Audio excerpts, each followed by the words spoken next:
Attorney Rowena Guanzon po, ang inyong lingkod. Kakatapos ko lang po sa rally sa Luneta ng Iglesia ni Cristo. Over 200,000 members of the Iglesia ni Cristo or INC gathered once more this afternoon at the Quirino Grandstand in Manila. Nawa mamulat ang mga puso ng mga nasa pamahalaan. Sana matauhan ang mga nagtatakip ng kasamaan. Sana magising ang bawat Pilipino sa tungkuling magbantay at manindigan. At syempre, ang bombshell doon ay ang testimony ni Senator Amy Marcos na si Ferdinand Bongbong Marcos Jr. ay addict sa cocaine. Noon, dahil may tatay pa kami, hindi ko pa siya responsibilidad. Noong tumatanda, ay mas naging nakakabahala. Batid ko na nagda-drug siya. Paghapon sila, lahat sila nagiinuman at gumagamit ng cocaine.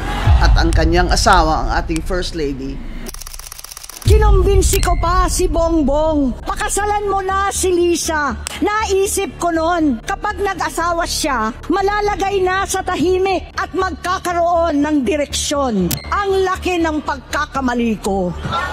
Mas lumala ang kanyang pagkalulong sa droga. Dahil parehas pala silang mag-asawa.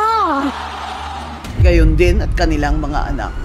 Nalaman kong pati ang mga anak niya ay nagdodroga na. Kinasusuklaman ko pa ang pag-alok ng mag-inang si Sandro ng droga ang aking mga anak at iba pang mga kamag-anak. Yan ang hindi ko na mapapalampas. Whether you believe Senator Amy Marcos or not, I know her personally. She was my seatmate for 1 year in 2 subjects. And she's always been a jolly person, always helpful, even when they were in power in Malacanang. And she was like any ordinary student. For me, it takes a lot of Amy to say this in public, that her brother, the President Bongbong Marcos Jr., is addicted to cocaine since he was 12 years old. Bata pa lamang kami ni Bongbong. Alam na ng buong pamilya ang problema sa kanya. Sa totoo lang, mababasa naman ng lahat ang mga testimonya ng aking ama patungkol sa kanyang ugali at gawain. Some senators say this should have been a quiet thing. They should have talked about this. They should have settled this among themselves. But this is a matter of public interest. You cannot just say, oh, settle it among yourselves. It's unfair for some people to say, me is damaging the economy by saying this, or that it's so un-Filipino of me to stab her brother in the back. Hindi natin ugali yung Pilipino na ganyan. Tayo mga Pilipino, ganun di ba? Kasi masyado tayong close-knit yung ating pamilya. So, pag may away mo kapatid, nire-resolve natin with one parang in the family circle. I'd say, you're very un-Filipino if you do not love your country above all.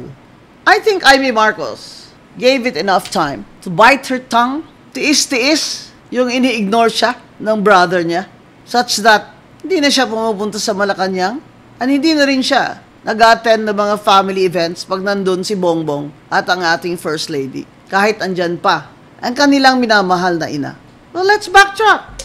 Before Bongbong Marcos was elected president, he was unemployed for 6 years because he lost to Leni Robredo for vice president. He was senator before that. But before that even, Bongbong Marcos had no visible and clear means of income. He's not a lawyer. He is not a head of some reputable business. He has no profession.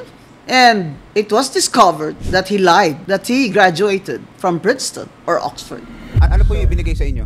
Certificate. Na kayo ay... This is to certify that Ferdinand Marcos has completed a BA degree in social science. Is it a BA degree, sir? Nakita ko doon ang sinulat ng Oxford is... We can confirm that a Ferdinand Marcos matriculated at the University of Oxford in 1975 to read for a BA in philosophy and economics. According to our records, he did not complete his degree. but was awarded a special diploma in social studies in 1978. Nagpalit ako ng kurso. Sabi ko, politics, philosophy, and economics yan. Sabi ko, ang bagsak naman ito lagi, politics eh.